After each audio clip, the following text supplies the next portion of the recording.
তারই ছেলে Kim Jong উন।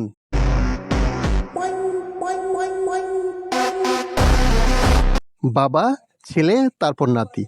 একই পরিবারে ৩ প্রজন্মের রাষ্ট্র ক্ষমতা যাওয়ার উদাহরণ রয়েছে কেবল উত্তর কোরিয়ার। কিম পরিবার ১৯৪৮ সাল থেকে উত্তর কোরিয়া শাসন করে আসছে। কিম ইন সাং ছিলেন বর্তমান উত্তর কোরিয়ার স্বাধীনতা সংগ্রামের নেতা।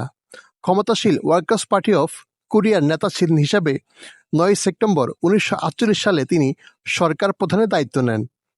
২৮ ডিসেম্বর ১৯৭২ সালে প্রেসিডেন্ট হন এবং রাষ্ট্র ক্ষমতায় ছিলেন ৮ জুলাই ১৯৯৪ সাল মৃত্যু হওয়ার আগ পর্যন্ত।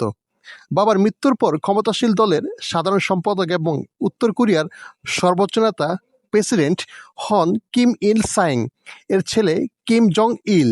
১৭ ডিসেম্বর ২০১১ সালে কিম জং ইল মারা যায়। তিনি আমৃত্যু এ পদে ছিলেন। কিম জং ইলের উত্তরসূরি হন তারই ছেলে কিম জং উন।